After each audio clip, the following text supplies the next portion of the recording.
So it is my turn as, on behalf of the Chairman Andreadis and the 6 founding members of Theophano Governing Council to welcome you all in this wonderful and much desired discussion. We had a wonderful evening last night. We were all very excited, and everybody asked what are we going to do this afternoon and what is the meaning of this discussion today, and we're looking forward to see this discussion very soon. Ladies and gentlemen, Your Excellencies, ladies and gentlemen, dear friends, it is so nice to note that it is not only wars, massacres, distressed people, misery that we are facing in our days. We can indeed take strength from events like Theophano Prize Award, and as the program says, in a changing Europe, which is also very, very, very interesting.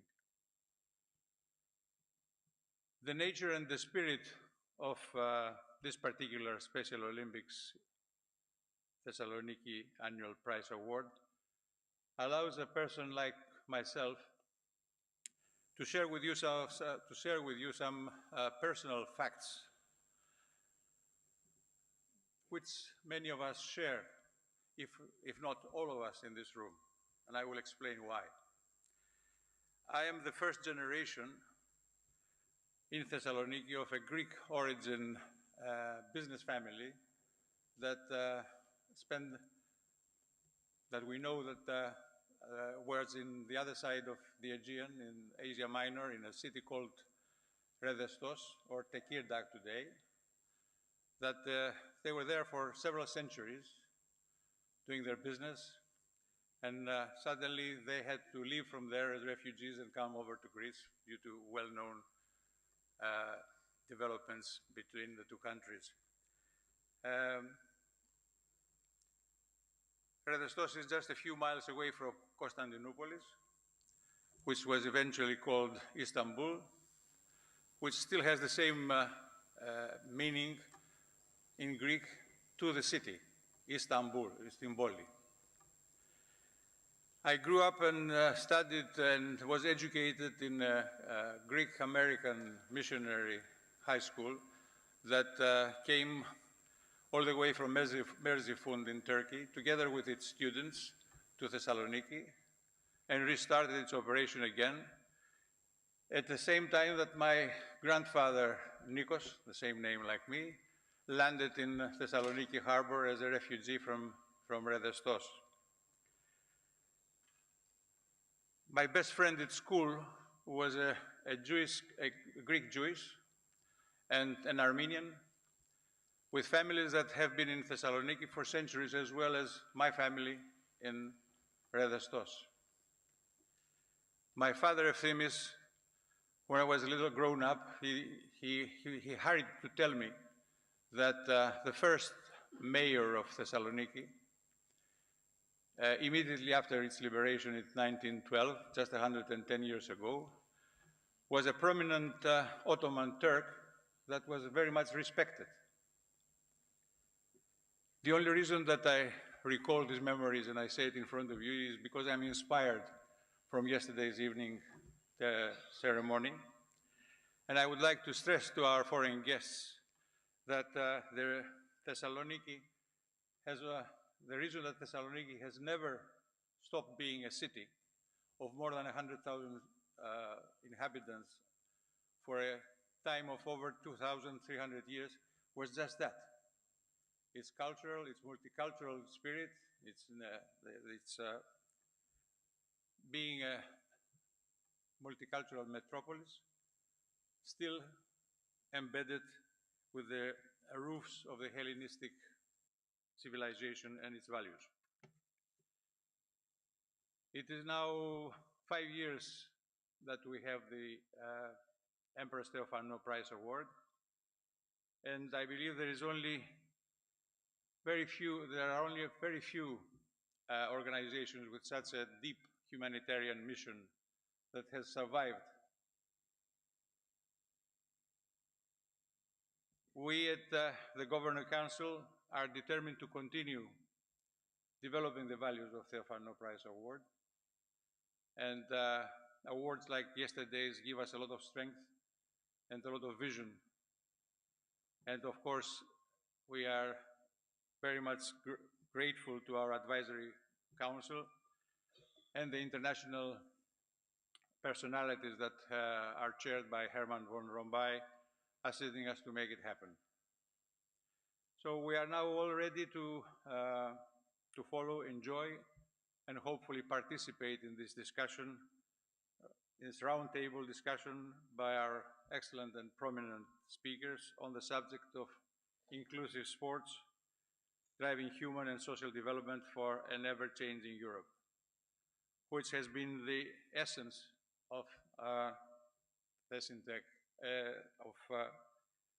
Theophano Award. Dear Tim and Mary, since yesterday you are now part of the family of Theophano Empress Award. And dear Mr. Rompuy, after 5 years of guiding Theophano Prize Award, you are now qualified to become what we call in Thessaloniki Salonikios. Salonikios is the title we give to those traditional members of our society. So you are now a Salonikios. So let me now call Mary Davis and today's speakers to come to take the floor. And let us all give a great applause to our speakers today.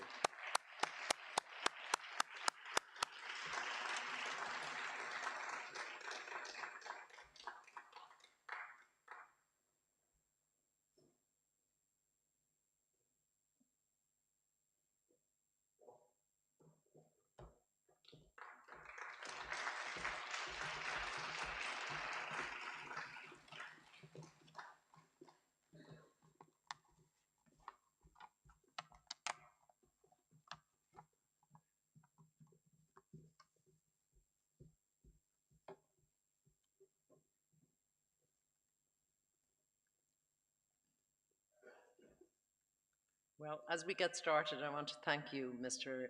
Eftimiadis.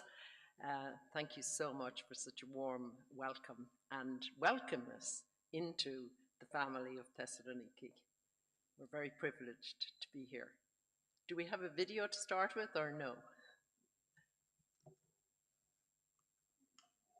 At the end. Okay, brilliant, fantastic. Okay, so, Kalispera. Good evening. Thank you. Good evening. Really, we've had a whirlwind visit here, is all I can say, in this beautiful city of Thessaloniki. And I was struck this morning as we were running, and we did run, many of us here in the panel and myself, along that charming waterfront of yours. I could feel the pulse of the city in the background and the fusion of history and culture and beauty all rolled into one, all coming together. And a city that we know and have learned so much about in the last couple of days, that has seen centuries of civilizations rise and fall. But yet, it still thrives as a vibrant, modern, welcoming, and generous city, made especially so by its people. So to the people of Thessaloniki, to the friends we've made, to the family we now belong to, I say on behalf of all of us, a big thank you.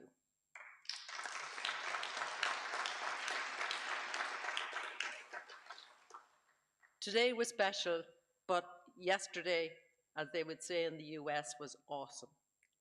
It was awe-inspiring.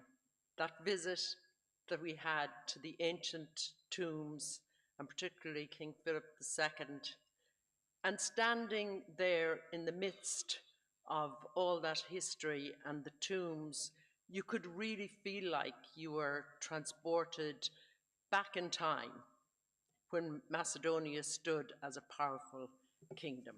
So it was a really special treat to get there to visit those tombs. Last night, of course, receiving the Empire Theophano Prize in the magnificence of the Rotunda and seeing the breathtaking, is all I can say, performance of the unified music and dance display. It really gave goosebumps to all of us that were present and witnessed that. And as I was listening in the rotunda and heard the story from and the transition that had occurred there from church to mass back to church, and yet its resilience that it had and the ability to adapt. And as I watched the dance, it was like the embodiment of all that. The resilience that we saw in the athletes and the unified partners, but also the grace, the poise, the freedom, and the creativity was artistic and art at its very best. So I, for one, will definitely be back here. It's not my last visit. And it's not my first visit either to northern Greece to celebrate Special Olympics, because not very far from here, in 2014, I came here with one of my bosses, Ambassador Pete Steele, who is here in the audience, and he serves on our board of directors. And we lit the flame of hope for the 2014 European Special Olympics Games, which were held in Antwerp. And in fact, that torch was received in Brussels by the then President of the European Council, Herman Van Rompuy. So like Thessaloniki, it seems like a seamless blend of past and present that was happening here these days. But of course, Greece has a very long and important history as part of the Special Olympics movement, from the many great torchlighting experiences to the hosting of our World Games here in Athens in 2011, to our partnership with Stavros Niarchos, and to the great friends we've met these past few days here. We've seen how the seeds that were planted way back then have now grown into greater visibility for our community, and that has happened under the leadership of Ambassador Nassis Kadalis and his wonderful staff and team, and also under the leadership of Special Olympics Europe Eurasia and my colleague David Evangelista. But of course, I have to mention the Lions Club as well. And if you were out for the run today, you would have seen the energy of and the passion of the Lions Club members. And that doesn't just happen here, but it happens all over the world. They're great friends of the movement. They were there with their mobile truck screening our athletes for having their eyes tested, etc., so that they could see better, perform better in their activities. And we're truly grateful to them for all the work and the passion over the past number of years that they've been involved. So last night we heard Tim speak about how Special Olympics expansion has paralleled Europe's own journey towards embracing diversity, dialogue, interdependence, and social inclusion. The very same values that the Empress Theophano Prize seeks to recognize and promote. And today's panel is intended to expand that conversation, to explore our shared values. From the education field we'll hear, from the diplomatic field, and from the playing field itself. So it'll be very interesting to learn more about how we can all better collaborate in overcoming many of the challenges that sadly we still face in this area. And we'll hear directly from the athletes themselves, and it's very important that we hear their voice, that we hear their struggles, and that we hear how they've overcome the many obstacles that they have faced, and the power they have to change and adapt, just like we saw in the Rotunda last evening. I want to talk for a couple of minutes for a little while about sport, because sport to me has two elements. It's got the big, professional sport, football, golf, rugby, sailing, whatever it is, that we all are passionate about. We all watch, we all support with great might.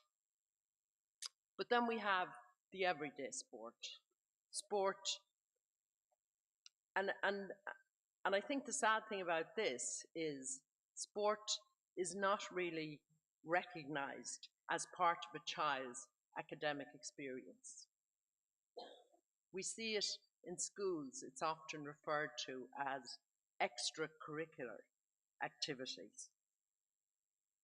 But of course, for those of us that have been involved in sport, and I've worked in sport in one way or another all my life, I see how much sport contributes to the development of the individual, every individual. And it is a gateway to understanding and to empathy and to many of the things that we heard Tim talk about last night, that sport teaches universal dignity. It teaches ethics, it teaches empathy, it teaches courageous action. And we teach that through play and through sport to young people through our Unified Schools programme every day around the world. And that is really why Special Olympics always starts with sport when we are seeking positive change. And last week, it was a great pleasure for me to attend the G7 Ministers' Meeting on Inclusion and Disability. It was a convening that was organised by the Italian government and by Minister Alessandra Locatelli. And she's a real force and represents a new wave of change makers across Europe. And she just intuitively understood that everyone benefits when barriers are removed for people with intellectual disability across employment, across health, and across education systems. And at that summit, I called on the ministers that were present to increase funding for programs that foster social inclusion for people with intellectual and developmental disabilities. I also asked them to support through their foreign aid program the developing world to invest in social inclusion and integration. And my third challenge was to volunteer for a Special Olympics event, or at least come out and see and watch a Special Olympics event. And Tim talked last night about his mum putting on a bathing suit and getting in the water and teaching children to swim. And that was where she got her most joy. And he encouraged everybody to put on a swimsuit. So I'm going to re-encourage again, all of you, not put on a swimsuit, put on a tracksuit. We heard from Herman last night as well, his first experience 20 years ago when he attended an event in his home country in Brussels, and the transformative effect that it had on his life. And if I remember correctly, he said it was like a breath of fresh air. So if you want a breath of fresh air, I say put your tracksuit on and your runners and out you go and get involved in one way or another. We have 60,000 events that happens all over the world, so there is definitely one close to you. Thank you. And going back to the G7 summit for a moment, because it was a watershed moment to have ministers of disability gather and be part of the G7. But what struck me was we had 6 panels and about 8 or 9 people on each panel. And in all those panels, there was not one person with an intellectual disability represented. And strangely enough, all the food that was prepared, all the food that was presented and served was actually done by people with an intellectual disability. So they were there, they were present, but they were silent. They didn't have a voice. And I really felt that was a missed opportunity, not to have their voice heard on some of those panels, because it is their presence, their tenacity, their advocacy that transforms attitudes, that breaks down the barriers of exclusion, and that drives a more welcoming, more inclusive world for all people. Everybody benefits, not just people with intellectual disability. And had they been invited to engage in the discussions and speak to the delegates about their lived experience, the ministers would definitely have emerged more richer for the experience, and they would have understood better the challenge that people with intellectual disability face. So, on that note, I'm delighted to introduce the panel and to introduce our moderator for the panel, Ciara Byland. Ciara is a wonderful friend of mine for 10 years. She's my boss now because I have a lot of bosses, because she also serves on the board of directors. She's accomplished in her sport, she's accomplished in public speaking, she has won 6 gold medals in cycling, and there is no end to the ability of Ciara. So without further ado, over to Ciara. Wow, thanks, Mary. Big introduction. So yeah, thank you, Mary, for your inspiring words. Your remarks set a strong tone for our discussion today, highlighting the importance of all the work that we do on inclusion. Distinguished guests, esteemed panelists, and dear friends and colleagues. Welcome to the Theophano Foundation Prize Roundtable. Our theme today is Inclusion Sports, Driving Human and Social Development for Changing Europe. We aim to show how sports can promote social inclusion, we support human development, and address the challenges our societies face.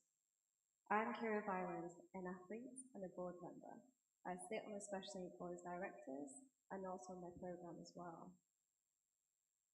Alongside having the privilege of being the Global Athlete Congress Chair, being able to represent my country, and I'm really pleased to be your moderator for today. I didn't have a great inclusive experience at school. It was a very dark time for me. Inclusion is such an easy word to say, but it isn't so easy to do.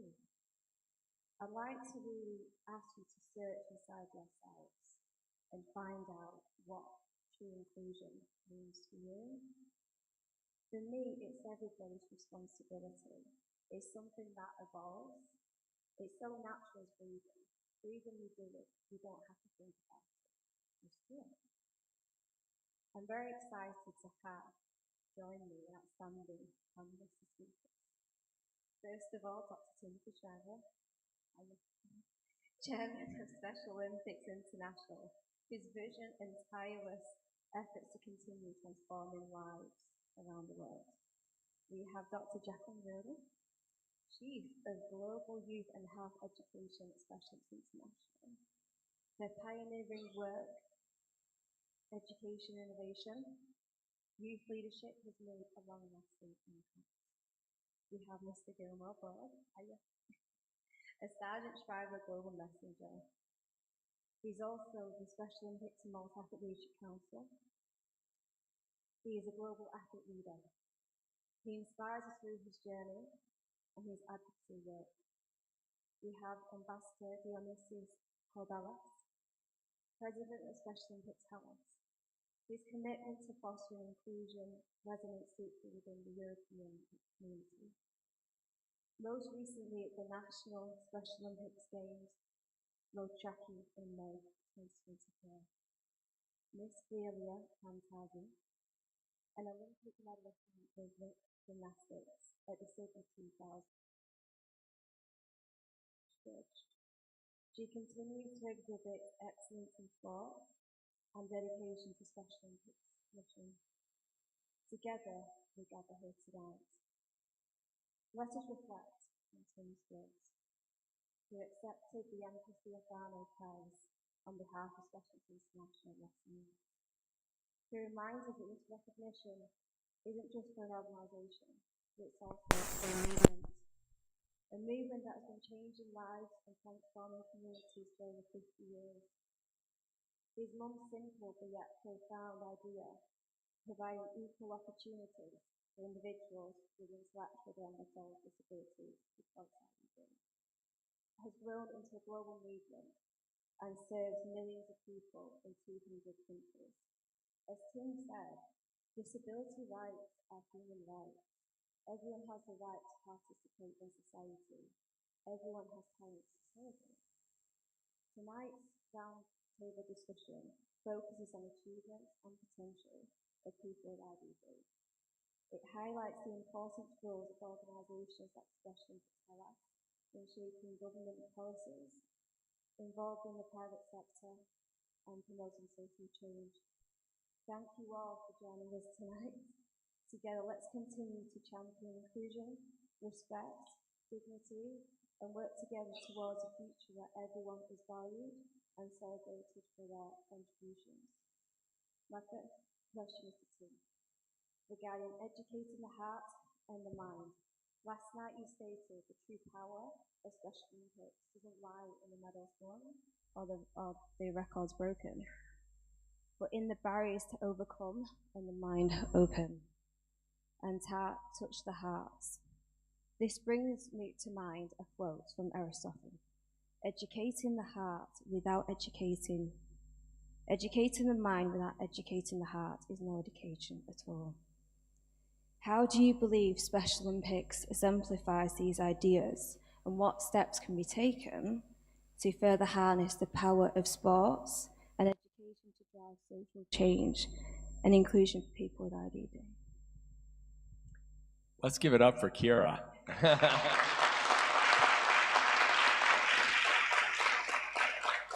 And thank you, Mary, for your comments. And thank you all for being here, the distinguished members of the board, President, and all of it. It's been an extraordinary experience. So I'm going to start with this morning's fun run. Anybody in this audience run? How many people? Okay, so we have some hands. So if you had an experience like mine, I got a chance to start towards the front. And the first thing I saw was Gilmore going flying right by me. And I couldn't even see him. He was going so fast, although he apparently didn't go that far.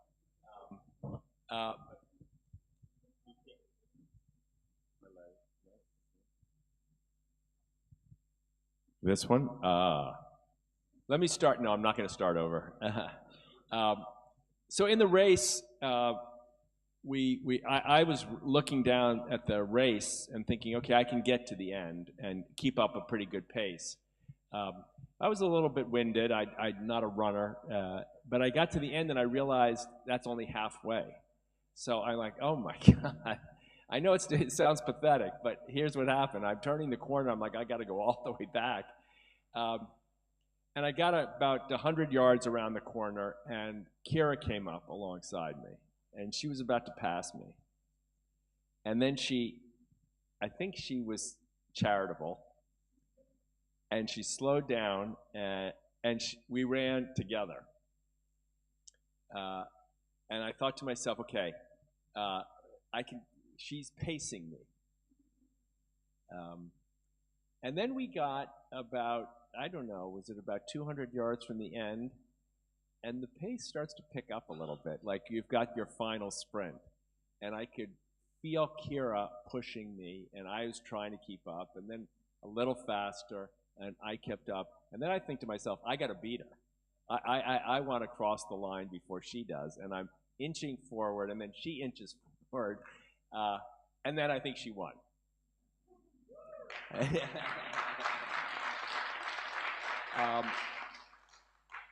So I want to answer your question with a question. Educating the mind without educating the heart is no education at all, according to Aristotle. And I wonder in this room how many people, how many countries, how many provinces, how many educators could answer the question about how they're educating the heart. I would bet that every education minister in the world would have an answer on what they're doing on technology, or what they're doing on mathematics, what they're doing on language, what they're doing on computers, how they're educating the next generation for robotics, for artificial intelligence, for science, and so on. I don't think most educators, and I count myself as an educator, can answer the question, how are you educating the heart? That race this morning gave me a huge amount of, I would say, heart education. A test of my ability, a recognition that I'm not the fastest, but I can do my best, a friend who looks out for you in the midst of the competition, a push to do better than you thought you could at the end, a challenge that someone can make you do better than you thought you could because they're pushing you in sport. None of those lessons are written down. Just like when Mary was describing the dancers last night, no one at the end said, write down all the things you learned. Because most of us are so focused on learning being the work of the head. But I suspect that anyone that was there last night and anyone who ran with me today got an education of the heart.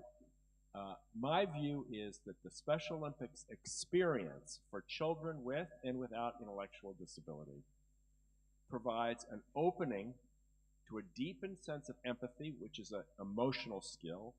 I said this last night, Mary repeated it earlier. A deepened sense of capacity for courageous action, a deepened sense of human dignity. All of a sudden, if you watched last night, you couldn't help but be challenged into wondering, who are those women on the stage? What are their friendships? How did they meet? How do they train? Aren't they beautiful together? Those are the lessons of the heart. So my view is that my answer is quite simple. We have to continue to engage people in crossing boundaries through play that open the aperture of the heart, open the lens down here. That lens is closed off by the work up here so many times. Open the lens down here so we can see more clearly. This panel needs to be not a statement of my opinion, but a challenge to all of us.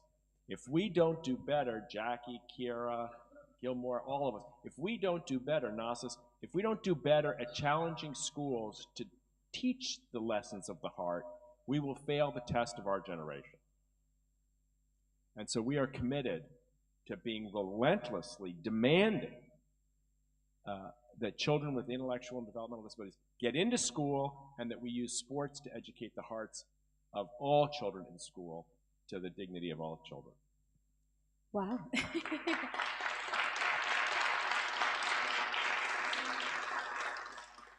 Your response is great because it's making people think about what they're going to do, their actions, but also the benefit and maybe Did I win or did you win today, by the way? It was quite close. I think maybe you won on that one because I am not a runner, believe me. No, it's the truth. My next question is for Ambassador Dionysius Cordelis, and it's going to be talking about the role of Europe. So, Ambassador Cordelis, when speaking at the National Special Olympics Games in Lautraki in 2014, you stated, "Let's make these games another precious journey towards inclusion." and acceptance focusing on our athletes who are steadily claiming the obvious, to be included through sports as equal members of society under conditions of respect and solidarity. As president of Special Olympics Hellas for 9 years, how can European nations leverage the power of events like Special Olympics Games to promote human and social development? What specific actions can European governments and institutions take to ensure the values of inclusion and respect is championed by these games and translated into a broader societal change? Thank you. Thank you, Kira. If you don't mind, I go a little bit more global than the European Union. I go back to the United Nations, where in 2006 it was adopted the declaration for the people with disabilities, the protection of people with disabilities. That was a text that, as I know from my previous experience, was drafted, was corrected, was redrafted, and then it was presented and was adopted by unanimity. Before that, that was speaking about the rights of people with disabilities. That was 2006. What was in this declaration actually has been said in so many words 18 years earlier by a dynamic, devoted, and extraordinary woman, Eunice Kennedy. Eunice Kennedy, 38 years earlier, has thought of that, and she has put into practice precisely what this Declaration of the United Nations stipulated. And since then, the Special Olympics carry on these principles, on these values, on these ideas. But you know, a declaration adopted by the United Nations has to be implemented. It's not enough just to adopt. Everybody adopts, everybody say unanimously adoption, great. But what about the implementation? And there we come, 18 years afterwards, 15 years afterwards, and what do you see? That has not been implemented. That the European Union, and I come to your question, finds itself obliged to adopt a strategic plan, which actually, what was the essence of this plan? That the implementation of the United Nations Declaration has failed. And that's where Special Olympics come in. Because what do we do there? We actually fill the gap. If you adopt the declaration, because you speak about governments and people, then this declaration goes to the governments.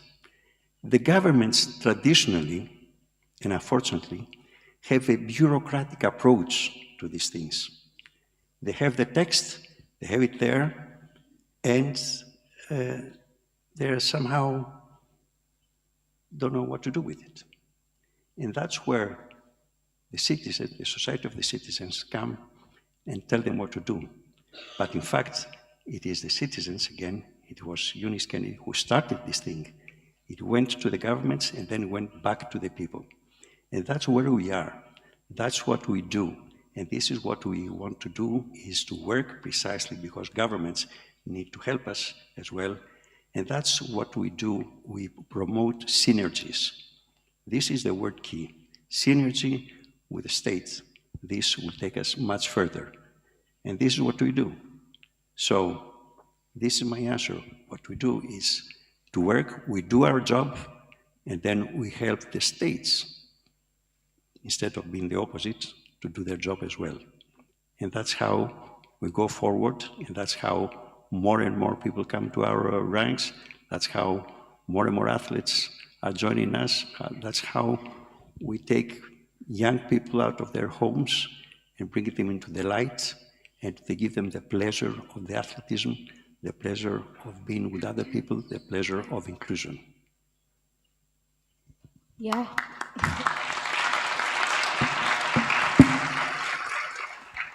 I agree that, working in equal partnership is beneficial for both sides, and it's something that you need to be able to move forward. Thank you very much. My next question is to Gilmore Bog regarding call to action. So Gilmore, you are a Sergeant Shriver Global Messenger. You are the chair of the Special Olympics Malta Athlete Leadership Council. You're a global athlete leader. You joined Special Olympics 10 years ago in 2014. Before joining the Special Olympics, you felt frustrated and alone. Gilmore, do you want to add anything? First of all, thank you, Kira. Thank you, everyone. Yes, I would like to talk about it a bit. Before I joined Special Olympics, unfortunately in school I was bullied. I was targeted because I was different. I felt alone because I was different. I felt I didn't have a purpose. I wake up every day, I said, what am I doing here where no one wants me, where I'm capable of doing nothing? I had no purpose. The bullying got so bad. I went to a dark place. It was very difficult for me. But then I met Special Olympics. Special Olympics changed my life. I said it before, I'll keep on saying it. I am here today thanks to Special Olympics. Special Olympics saved my life. And it not only saved my life, unfortunately, I left school without the ability to read. Special Olympics with time, dedication, love, and patience helped me learn how to read. Nowadays, I do speeches, which is, I cannot even believe that I am able to do that.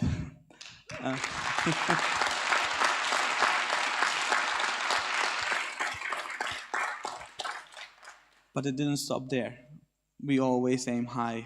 Recently, I went out for the local council, and I'm proud to say that I got elected. As a person with intellectual disability, I can say I'm in politics, and I've got elected, which is something that we work on.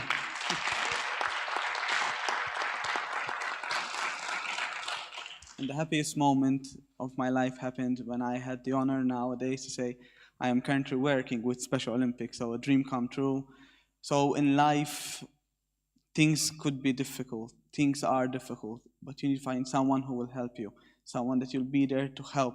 From that dark moment, Special Olympics was my light. I saw only darkness, but Special Olympics was the torch that I needed to see the light at the end of the tunnel. So for me, that is kind of my story. We all have a story. We all have that moment of darkness, but we can all rise up. We can all believe that we can achieve anything. That's what I have to say about Special Olympics because it's helped me so much. You don't know how much every athlete goes through. We all have a story. We all have a life goal. We need people to help us more, like Special Olympics. Special Olympics does not just give us sports. It believes in inclusion, and that's what it is. Person with a different ability. Because I'm a person with disability, should I be in society? What am I different from any other person? I'm trying to break these barriers, but we need your help. Thank you.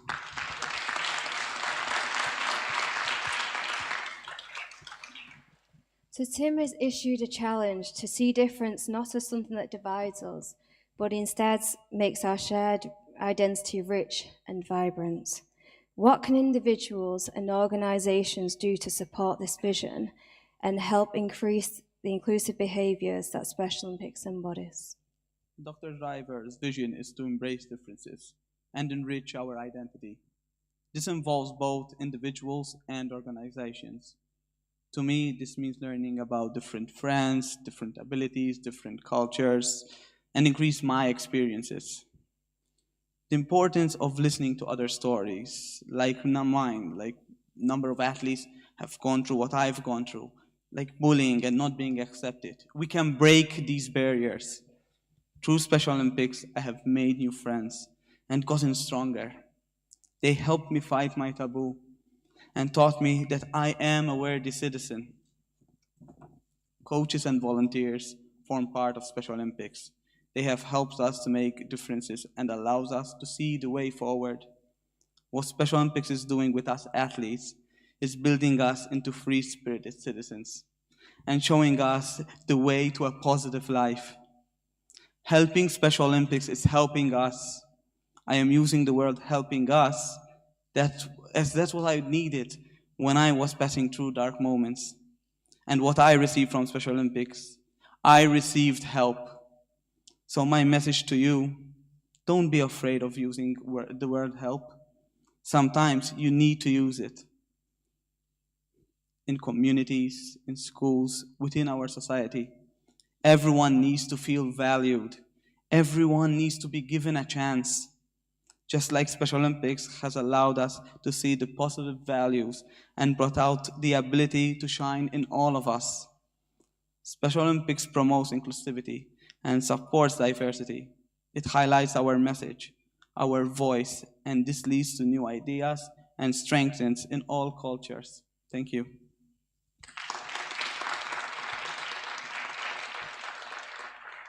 It's so great to hear that you're promoting asking for help, and Special Olympics being there to listen, guide, give support, and promotion.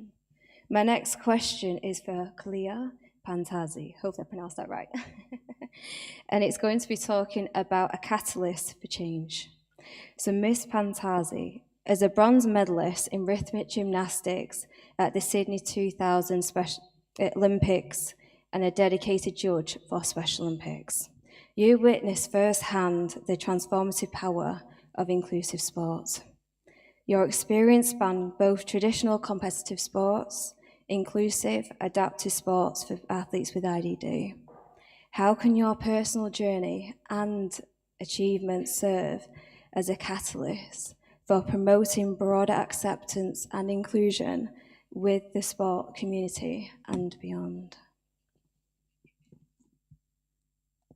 Σας ευχαριστώ πολύ. Θα μιλήσω στα ελληνικά γιατί έχω αρκετό άγχος. Δεν συνηθίζω να είμαι ομιλήτρια σε τέτοιο απαιτητικό κοινό, αλλά συνηθίζω να βρίσκομαι στα γήπεδα δίπλα σε παιδιά και να προπονώ.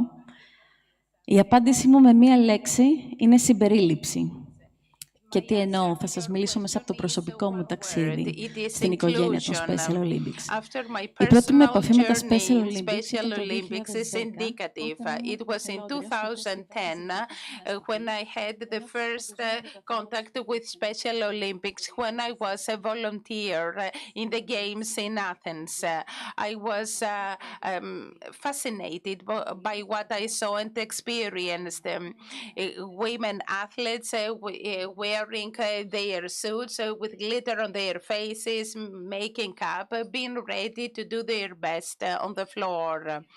As soon as the games were over, the first thing I did was to go close to Mrs. C.B. Bickman, who was in charge of gymnastics in the States, about Special Olympics.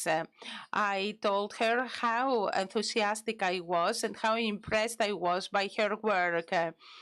And I said that I was willing to be part of that family and that she could use me as in any way she wanted to. In summer 2013, she invited me in Atlantis in her gym together with my sister Annie, who is also an Olympic winner, and Mrs. As well. And she also invited my mother. The international jury worked voluntarily in order to adjust the code of scores to the Special Olympics code. Annie and I, based on that new code, made the choreography for all the new programs that the athletes would do for the following 8 years. We video recorded them and we sent them to the federations of all countries. That was the first step made, and I was more proud than ever being part of that family and being able to offer some of my experience to Special Olympics. Then we had the World Games in Los Angeles, where I was part of the jury, and at the end of the games, we taught the new choreography to trainers and athletes.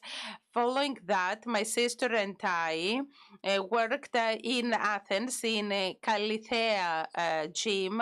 We include the Special Olympic girls in our trainings. We all train together and we participate in the performances of our association together. 3 of these girls, Flora, Ioanna, and Mariana, danced for you yesterday at Rotunda Monument, and you uploaded them. That was our greatest achievement, inclusion in the training and performances of these girls, and the games that we started implementing and organizing at national level with the support of Mr. Kodelas. Our athletes had the opportunity to be awarded the Pan-Hellenic Games, so they didn't have to compete only 4 years in World Games. So we reached Abu Dhabi, where I gave a score for my own athletes. I was greatly moved, and I didn't hesitate to give the absolute 10 to one of these athletes because she was marvelous indeed. Then COVID came, and all physical training stopped, but we continued training Zoom online in a world community that continued training and communicating with the rest of the world online. My wish is one and only. I want our associations to include Special Olympic kids in their training programs. They will all be benefited. They will learn a lot from these kids. This journey is fascinating. It is so fascinating that when I was pregnant, 8 months pregnant, I traveled to Berlin in order to meet my Special Olympics family. I would like to thank the Theophano Foundation for recognizing what Special Olympics and Dr. Timothy Shriver do. You give us more strength to continue even more willingly. You gave voice to our work. Thank you very much. May we have an even better future. Thank you. Powerful words, I must say. Last night, the performance was amazing. It was powerful, emotional, but so poised. And it's great to hear your story of how you connected with Special Olympics athletes. Thank you. My next question is for Dr. Jacqueline Jodel regarding defining inclusion in education. So as Chief Global Youth and Education at Special Olympics with a background in education, innovation and policy, you recently discussed a similar theme at the 2024 Latin American Regional Games, providing valuable insights and inclusive education. How does Special Olympics define inclusion in education? And what lessons can be drawn about inclusive practices like Special Olympics school-based programming? Do these lessons vary by country or region? Thank you, Kara, for the question. This is on? Yes? Thank you. And it's such a pleasure to be here today, and I want to thank the Theophano Foundation for the honor for all of us, and especially the glorious evening last night that we had. It was truly one of the most poignant Special Olympics events that I've been able to attend. So in my role with Special Olympics, I've had this opportunity to travel around the world, and really what's one of the most striking pieces of learning is that so many governments, so many policymakers are really not so clear on the definition of inclusion. There's the lack of clarity often then gets in the way of their policy action and often gets in the way of their implementation. For us at Special Olympics, it's pretty simple. We've talked a lot about how simple this is. We believe that if you teach children to play together, they'll better be able to learn together, and they're going to better be able to thrive together. And in this very simple framework, there really, I think, are two lessons. The first is that despite the lack of clarity that we see out there in the global conversations about inclusion, when you start to talk to youth, and it's really clear up here on the stage, when you start to talk about youth, there is an absolute consistency in their definition of inclusion. There's a remarkable similarity across how they really view inclusion. And what you start to realize is, based on that, how we are really more alike than we are different. Not only do they know what their definition is, but they know what it looks like. And most importantly, they really know what it feels like. They know it feels like respect. They know it feels like safety. They know it feels like belonging. They know that it feels like connection. Those are the things that you start to describe when you ask them what an inclusive school setting looks like. The second thing, the second lesson that we learn is that youth and teachers are crystal clear about their desire to learn how to include. You can't just say include. We have to teach inclusion. And we have a very simple framework for teaching inclusion. It's about understanding that all humans deserve dignity. It's about understanding that humans absolutely need to know how to empathize and to perspective take. And finally, it's really teaching young people how to stand up at times in the face of exclusion or to stand up and include, even though at times it may be uncomfortable to do so. And then what we do at Special Olympics, once we teach it, because we know that we can teach inclusion, then we give them a chance to practice it. And this is absolutely essential. So at Special Olympics, we use sport and we use some youth leadership, and we give youth an opportunity to practice it. And what we see is we see these relationships, we see these friendships forming. And out of that, what starts to emerge is an understanding of commonalities where differences really start to melt away. And the last thing I'll say is that what's so important about this is that this understanding of bridging differences across, in our case, bringing together those with and without intellectual and developmental differences, that understanding of difference really extends to other differences, whether it's gender, whether it's race, whether it's culture, whatever other differences exist. And there are so many differences that divide us. And so what this teaches young people to do, and it teaches them to do on the sports field and then bring into their classrooms, is that we are far better when we use those differences to unite us than it is to separate us.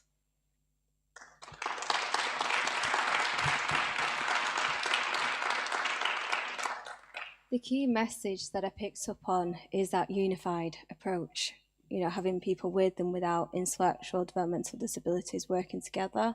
That empathy is really important to keep moving around that cycle to kind of be more inclusive. I totally agree with that one.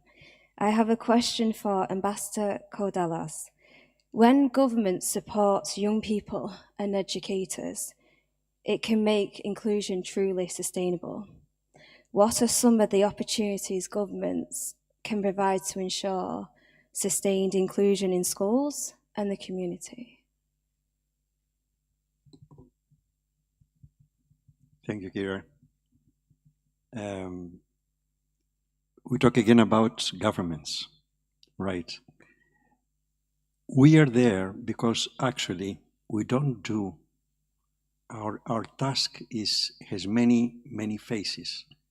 One of them, hard to believe sometimes from the people on the street, is that we, the people, the Special Olympics, we form policies before the governments do it, because they see us being active all around, and then they know that there is something different happening, something nobler happening, and then they approach us, or they let us approach them much easier.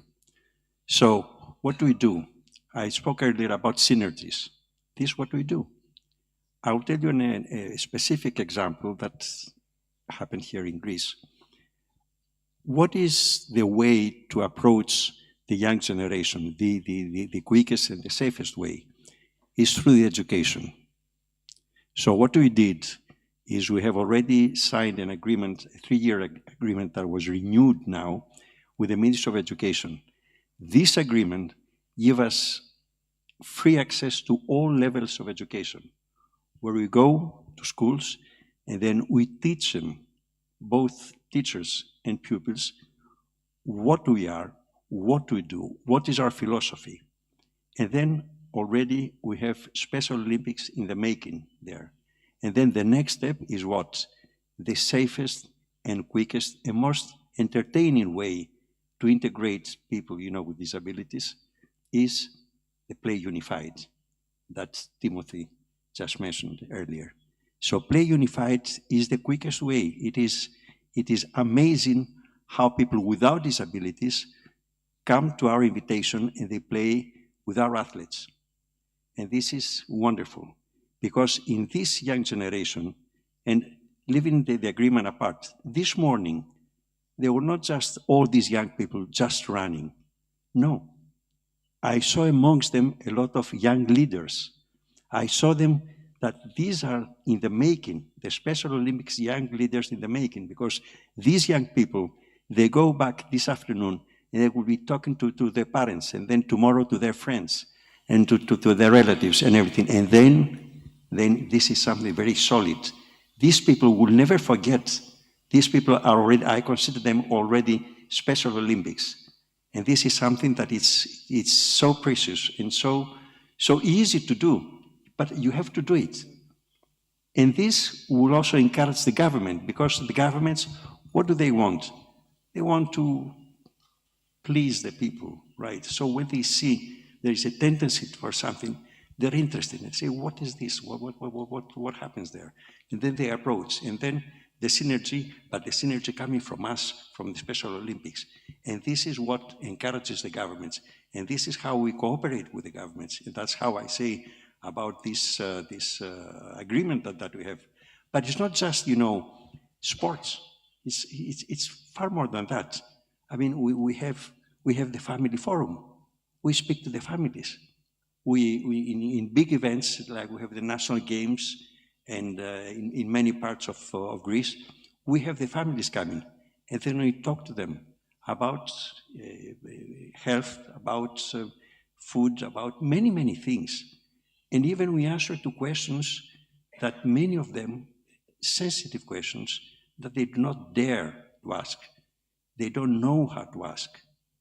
And then we come out and we tell them, this is how it is. Because, the young athletes, they grow. And they grow together with them, they grow all their body, everything. So there are questions coming, and there we are precisely with specialized people to inform the people, to inform the parents how to do and what to do.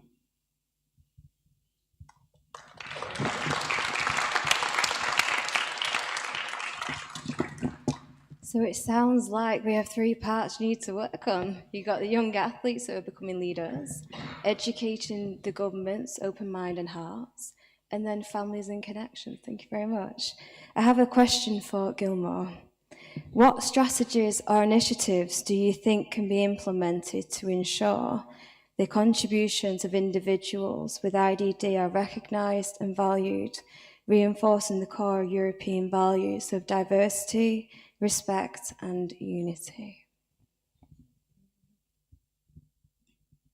To ensure the contribution of individuals with intellectual disabilities are recognized and valued, we need to make sure that we have a strong awareness campaigns about the highlights of our achievements, media stories and international or local events that showcase our talent and success.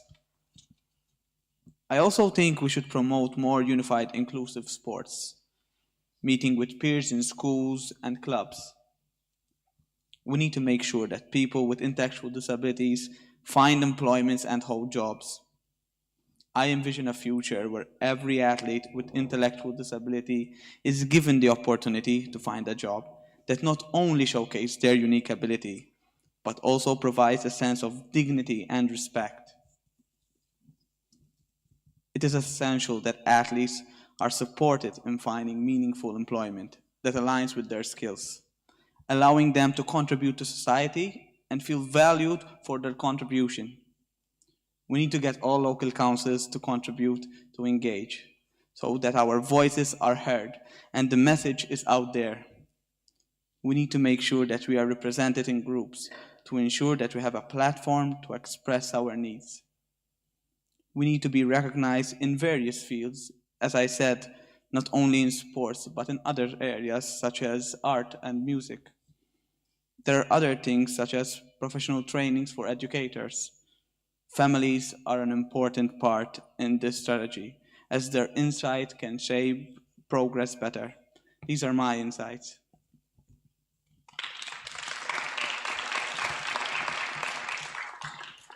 What a powerful message that people want to see the recognition being understood and valued. I have one question for you all now. As we look forward to the future, what is your vision for the growth of inclusivity globally? And how can we as stakeholders collaborate to build a more inclusive and equitable world for all? Who wants to go first? I wonder if, can we open it up for the audience to answer that question? I wonder. No, yeah. The question again. Oh, I see.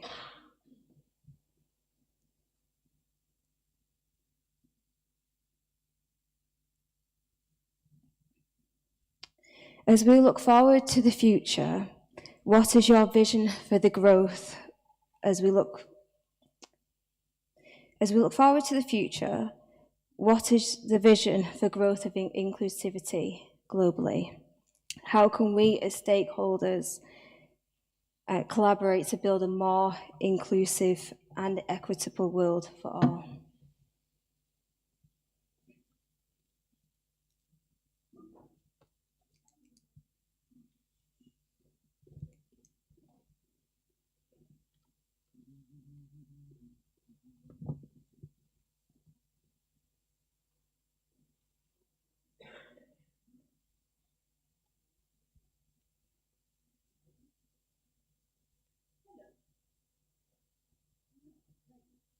Hello, Kira, you're much better than me. Well, inclusion is a value, and I think that this is how it should be considered from everyone, with or without intellectual disability.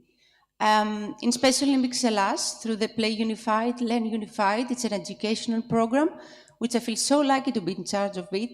We visit schools every day and we meet young people ready to accept the challenge of inclusion. They are full of energy, they have modern minds, they just ask for the chance to take action. So if we educate them, give them the space to live it by their own point of view, play unified, I believe that we must have a step backwards in order to give space for the new generation to act. They are ready for this. They have the mindset. We have to be, as I said, a step back. Well, from my personal point of view, my vision would be that someday there will be no need to visit schools and talking about inclusion. It should be for granted. I wish that I will be here and live it, have the chance to see this happening. I believe that disability is our business, if we have disability or not. So if the older ones, having myself in this also, change our mindsets towards disabilities, we can make it happen. Inclusion, for sure we are towards inclusion. Mindset is the key for inclusion, I believe. If I can just build on that a little bit? What you're saying is so important, and just two points. First of all, it's the notion of mindsets, and we call it in our work at Special Olympics, we call it inclusive mindsets. And there is a whole load of research behind the fact that there is such a mindset that defaults to inclusion once you teach young people, once you teach educators what's included in that mindset. The other point, the second point I want to make in terms of what you said, is this notion of how play, she mentioned play unified, learn unified, which is what our unified schools programming is called here in Greece. And actually, we have it in over 20 different countries across the world, fortunately provided by the generosity of the Stavros Niarchos Foundation. But what you find What you find when you put that program into schools, and the ambassador alluded to this, is it becomes a positive disruptor to systems change. So you start at the ground level, on the playground, in the classroom, in the school, and you start to create these mindsets, and at mass, they start to change the social fabric of the school. And that in turn starts to create pressure on the system to drive more inclusion. I think it's one of the most important things at Special Olympics that we do.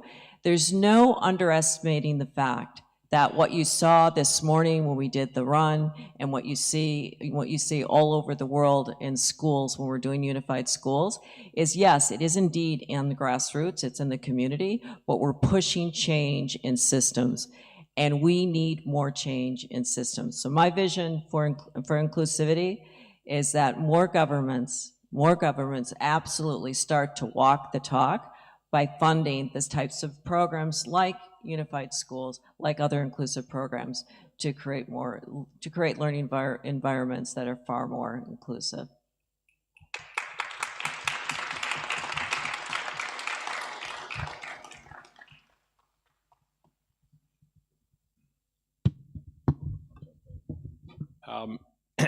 I think it's, these are great comments. I'm not going to restate them. I think we have to be honest about something, however. This prize is 5 years old. There's the famous prize, the Scandinavians, I'm not going to name it, comes from Norway and Sweden and so on. And the prize is in, chemistry and economics and sciences. And then there's a prize in peace. Very famous, rightly so. Usually defined as people who end wars. Usually, not always, but mostly defined as people who have great vision to end a war. This prize is, I believe, way ahead of its time because it is telling us that there is a new issue in the world. Now you say it's an old issue, remembering Theophano. No, it's a new issue now. And people are still arguing about economics and trade and environment and education funding and all these things. And they will continue to argue about those issues. But I think this prize is telling us there's a new issue. And the issue is, how do we bridge divides? We do not have a difference problem. You look around this room, everybody's different. Nobody's even flinches at it. Of course we're all different.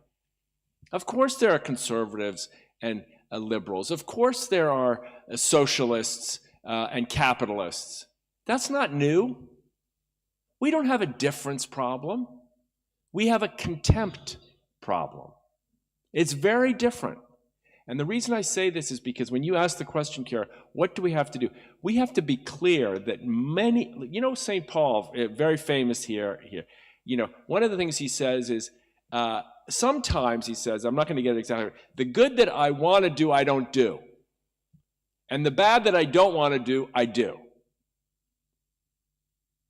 This is the problem we have with governments. They say, you said it earlier, sign the proclamation, Convention on the Rights of Disability, Mary mentioned it, this and the other thing. They want to do the right thing, but they don't do it. They just don't do it. We got to be honest. And they don't do it because they don't yet see that this is the issue of our time. It's not clear to them yet. It's not clear. That's why this prize I'm so honored by, but also so excited about. We have to elevate this issue. How do we teach the next generation how to model themselves on Theophano and Kira and Gilmore and their colleagues? How do we teach the next generation how to reduce contempt and hatred as a means of solving problems? And how do we increase the chance that meeting and playing and treating each other with dignity is actually the way to manage differences? Everybody says, we're going to get rid of differences. No, we're not. It's not going to happen. We're going to have 50 years from now, socialists and capitalists, conservatives and liberals, people from the north, people from the south, people that want to have this, and people want to. It's not going to change. The question is, are we going to survive and get there by reducing the contempt and intolerance that is in the culture now? Everybody keeps asking me, what's going to happen in the United States elections? What's going to happen in the United States elections? I mean, everybody wants to talk about Special Olympics, but then they want to talk about the United States elections. The United States has a huge problem. Contempt is control. It's a contempt problem. It's a divisiveness, not a difference problem.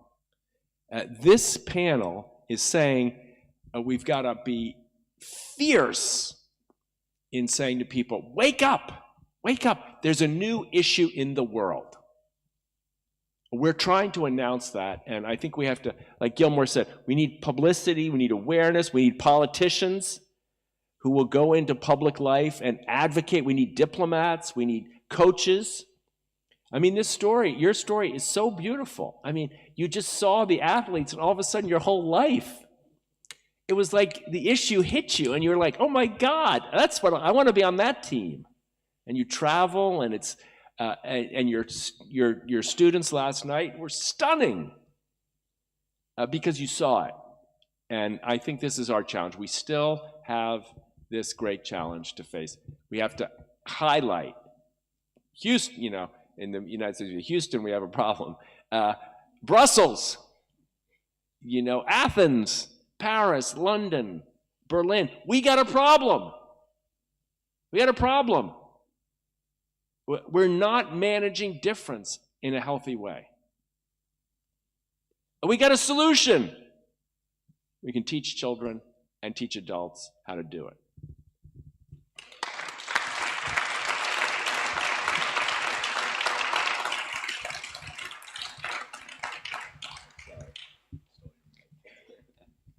Powerful words, powerful messages, lots of actions. We've got to, be supportive, promote, have empathy, have balance.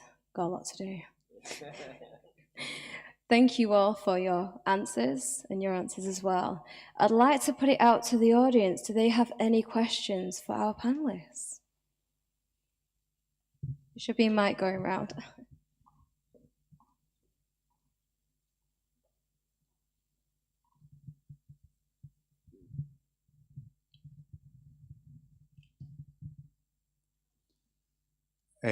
As Mr. Efthymiadis stated in the beginning, we live in times of great distress. We live in unprecedented times, and I think we will all agree to this. There are two serious world conflicts right now, and all diplomatic attempts to resolve these conflicts seem to fail. So my question is, if Special Olympics have thought about taking a very active initiative in order to promote global peace.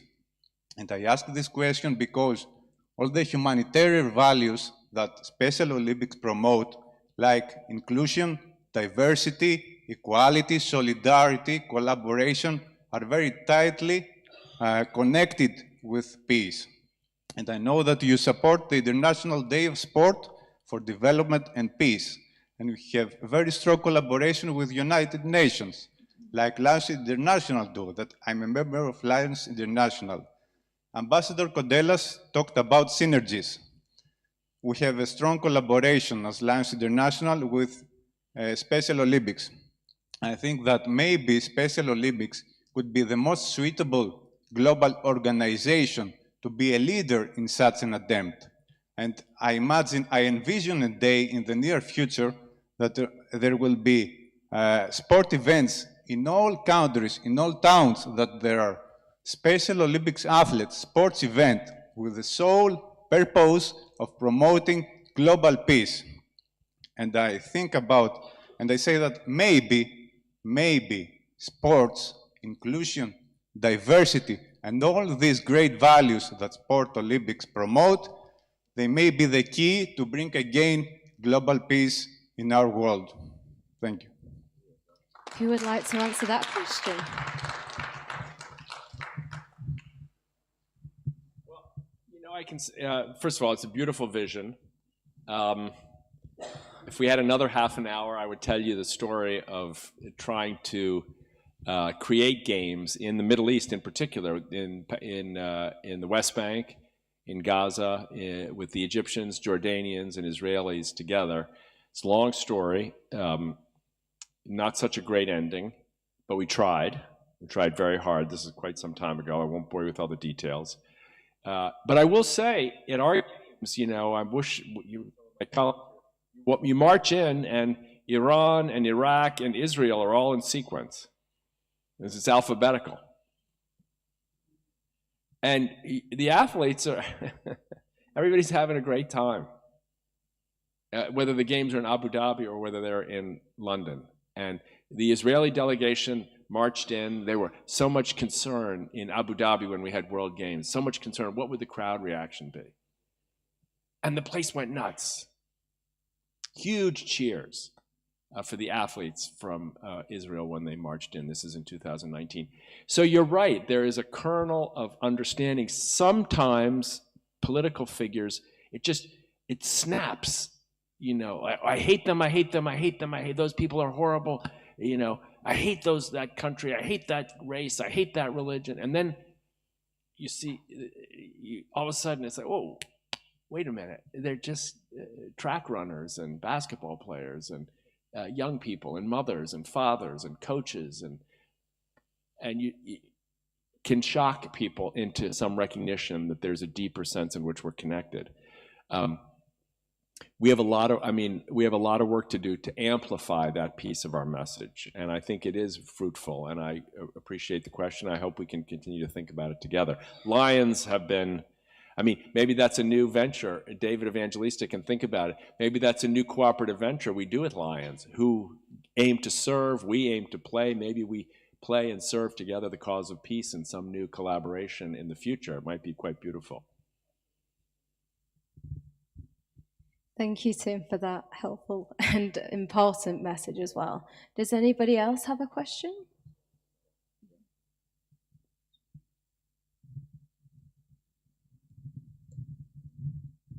Thank you. It's such an engaging panel, and I don't normally do this, but I have one suggestion and two questions.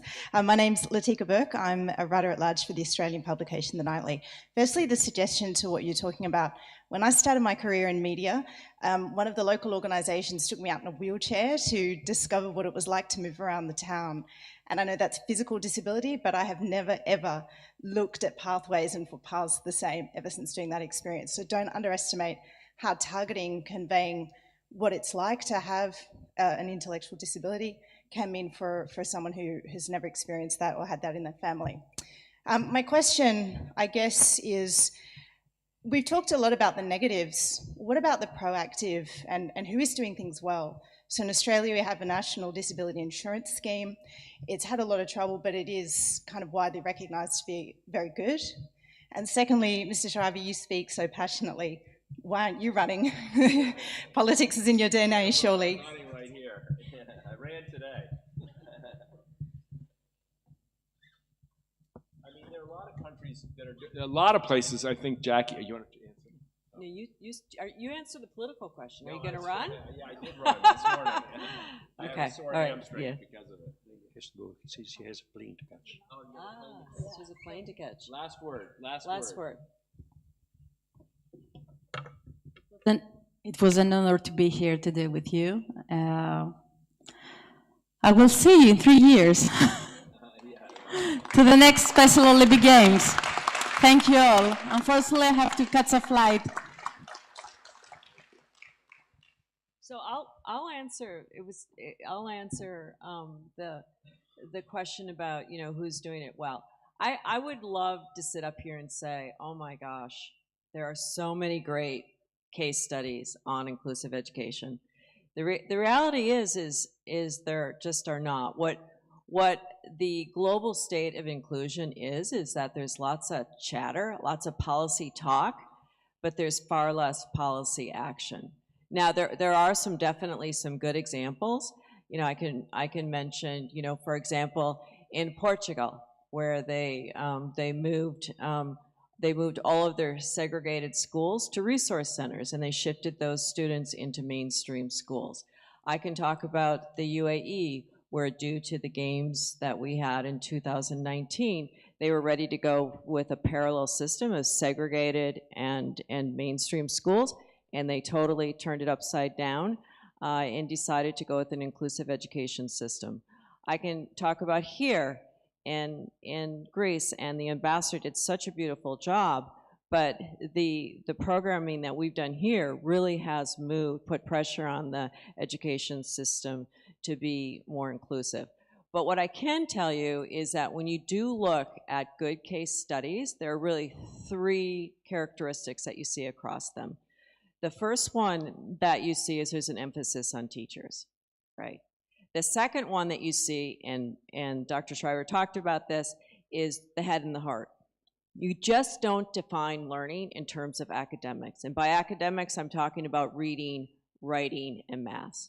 You talk about a profile of learning that also includes social emotional development, whether you call those soft skills. We all know it's communications, it's conflict resolution, it's empathy, it's perspective taking. And the last thing that you see across good case studies is you see an understanding of the role of families and of parents in their children's education.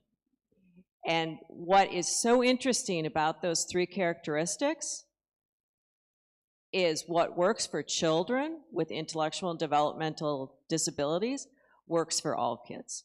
So this is a best practice across what is just the best type of learning systems for all children, regardless of ability. I mean, it's a good question. I just add one point. If you're hearing here that it's all doom and gloom and it's all bad, that's not true.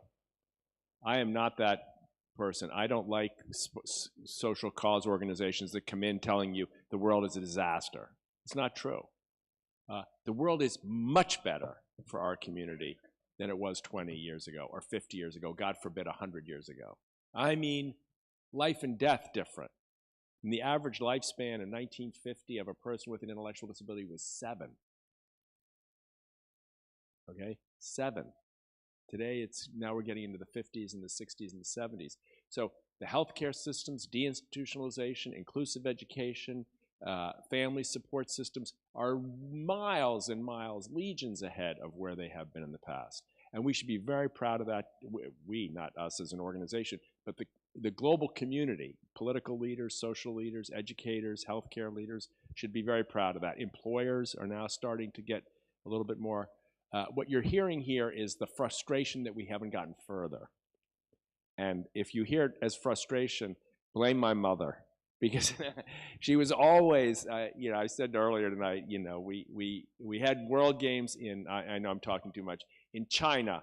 And the opening ceremonies in Shanghai, we had about 80,000 people in the stadium. And CCTV1, which is the biggest watch channel in the world. I mean, most people here have never watched it. But the average rating is about 100 million, which makes everything else look small, right?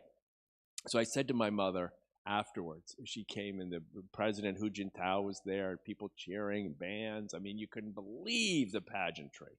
150, 60 countries, 100 million viewers. I said, that was just amazing, wasn't it? And she goes, I don't think so. I was like, wait, we have so much more to do. So if you're hearing a restless dissatisfaction, it's the passion we have for the goal, not the anger we have at the progress. Let's get a clap for everybody. Fantastic. Ladies and gentlemen, this concludes our panel. A big thank you to all our panelists for your impactful remarks and inclusive education, sport, social development, and together we aim to build a more inclusive and fair society. Let's all remember, let's make inclusion as easy as breathing. I am pleased to hand over to President Herman von Rompuy, Chairman of the Advisory Council of Theophano Foundation. We are honored to have you here with us.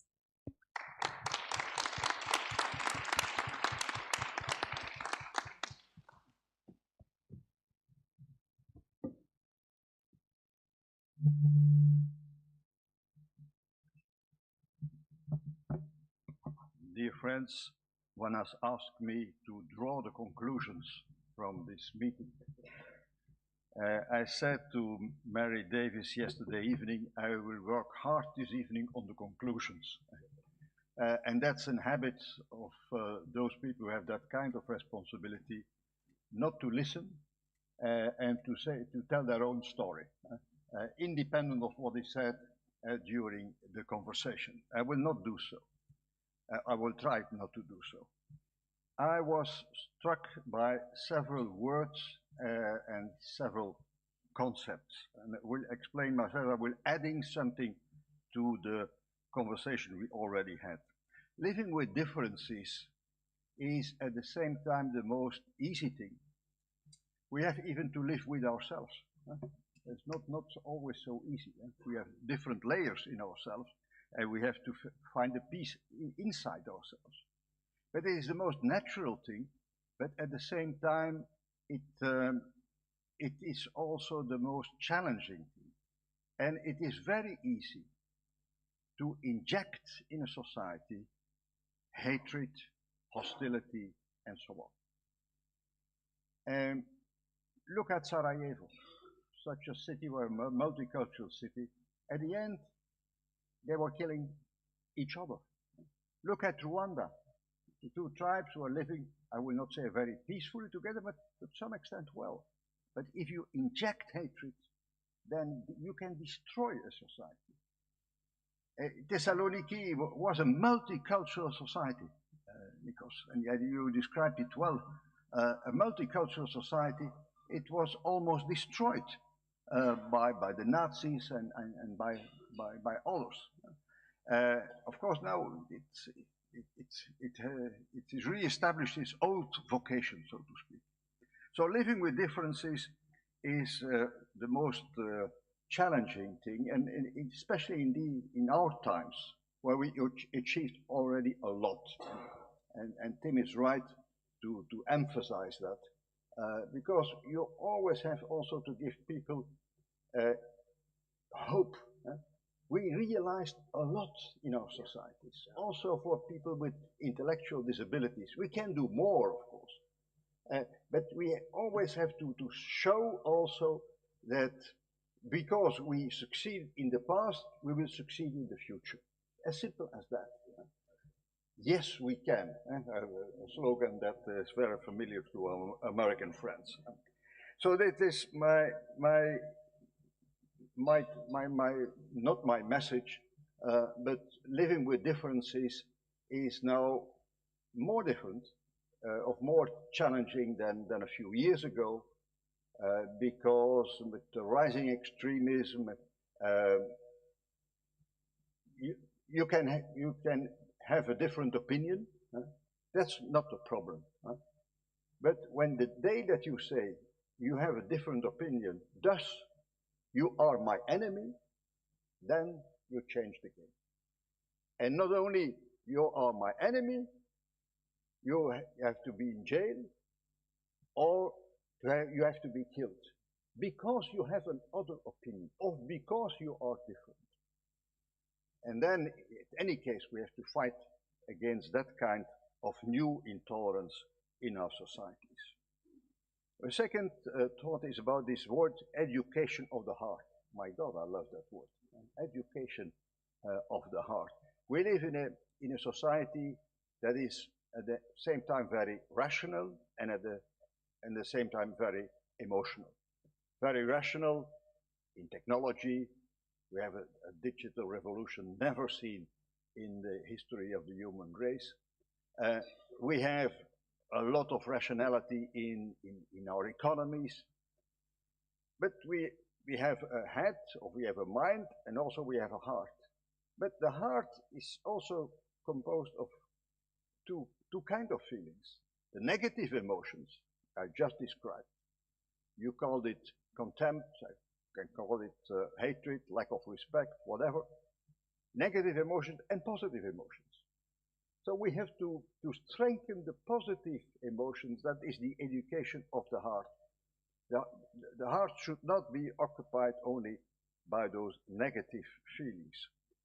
And the best way to open the heart is to meet other people. And there is a French philosopher, I will not impress you by quoting French philosophers, but a French philosopher, he spoke about the epiphany of the human face. The day that you see the other, that it can be transformative for you. The day that you meet people with an intellectual disability, that can be a game changer. Of course, when your own kids of your grandchildren or the kids of your neighbor, you see that they, after a while, that they have the intellectual disabilities, it can change your whole approach to them. And if you have not that direct personal experience, then other occasions in schools and in associative life, the media can play a huge role in all this, showing people with intellectual disabilities, for instance also, when they are participating in the games. In the Belgian television now, we have the Olympic Games, but now there's a lot of attention to Paralympic Games and also to Special Olympic Games. So, and they are not always aware of the transformative power media have in teaching, in opening the hearts of millions of people, the 100 millions of China that we will never get. But there's not only a responsibility of leaders, of politicians, but also a responsibility of many others. And then opening the heart, and that is, I think, the genial approach of your mother, doing it via the sport. A very easy way. And the sport, Mary is absolutely right, is a physical exercise.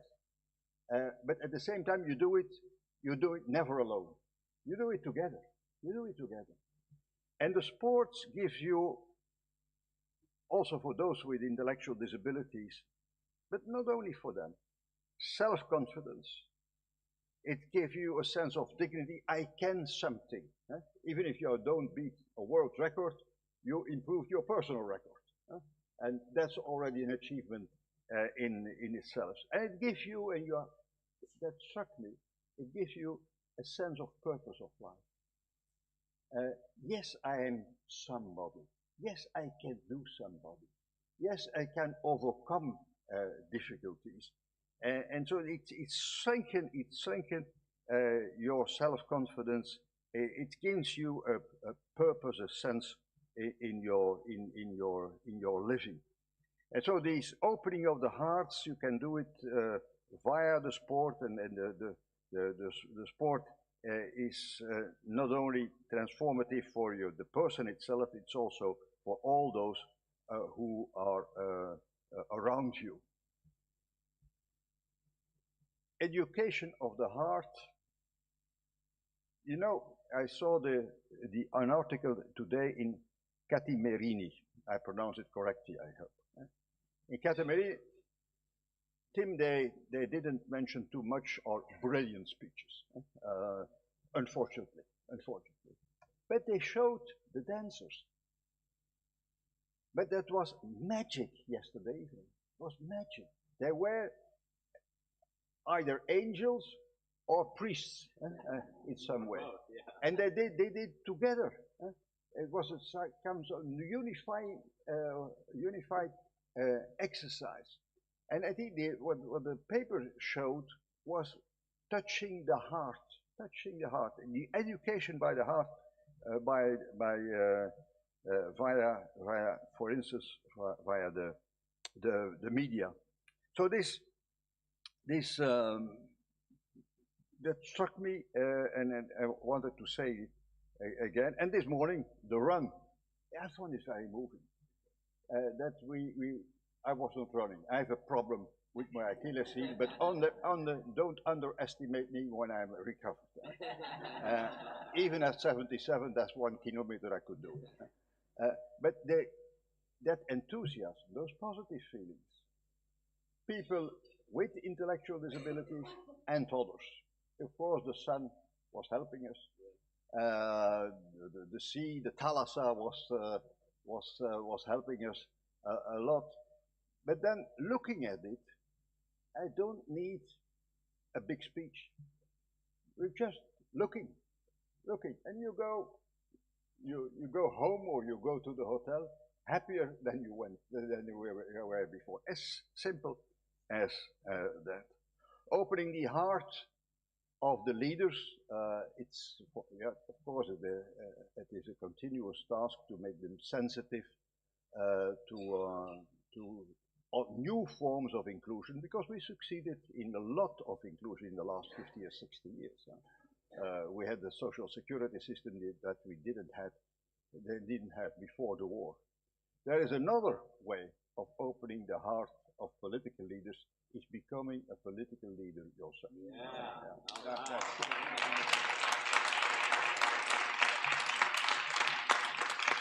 That's something else. Declarations, as you mentioned in 2006, are helpful.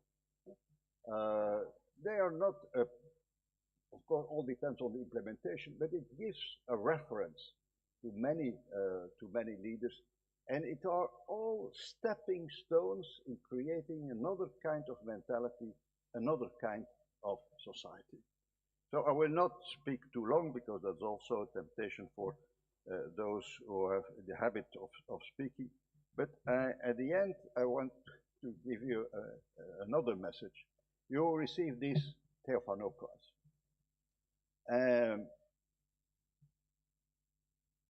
Because it is, what you did is what we wanted to achieve when we created that prize with many friends here in Greece. But actually, you deserve more than the Theophano Prize. Peace in the world is the sum of so many initiatives in our society. It is not only at the macro level that you achieve. You have to create peace, as I said, with yourself, with your neighbors, with those who are different from you. And we should recognize that peace is the sum of many pieces, many layers of peace. So one day, but you should invite us. One day, you will stay at another scene, another setting. I had the privilege to be there once in the city hall of the city of Norway.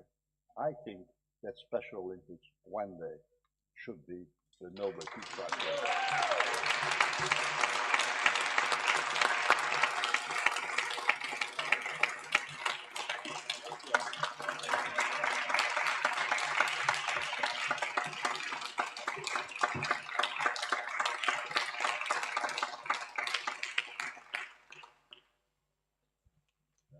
Thank you for this inspiring discussion. I think it gives us more purpose for this award. I heard that there is one athlete, the Greek athlete, that just wanted to make a last comment, if we may. And we will. We are not just athletes. We are the ambassadors. Inclusion Manifesto.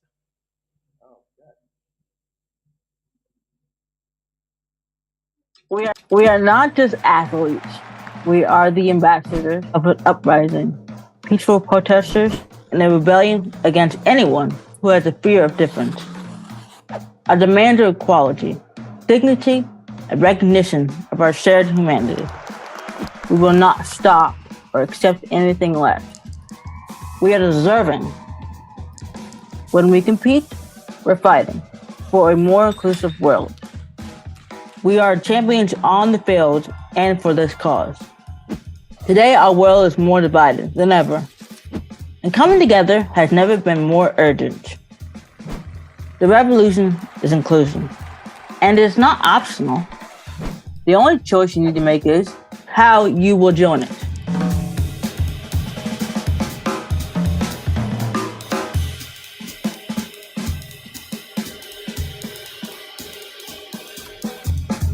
May we have the last word from the Greek athlete?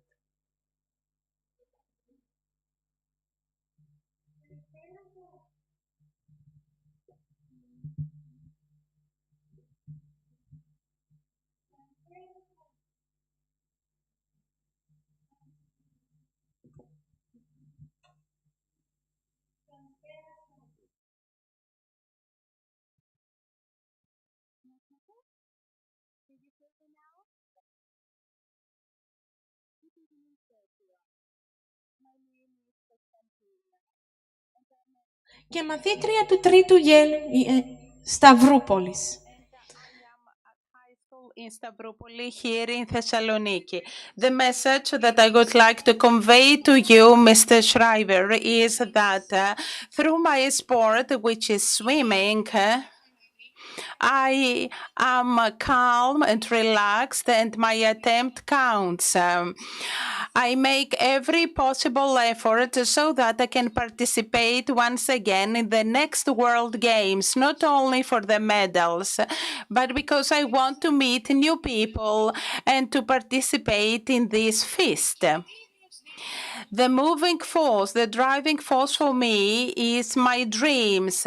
My goal is to make something creative, that is to draw, to read, not school books, and to write stories and fairy tales. I believe that people with disabilities, and especially with intellectual disability, are people that should be helped in order to adjust themselves to real life, to guide them in a nice, kind way, to take care of them and to show them the correct technique of sport in order to participate in a sports society and community. And at the same time, they will blossom together with our love. I would like to thank the chairman of Special Olympics, and I'd like to thank all the people from Theophano Foundation for your hospitality.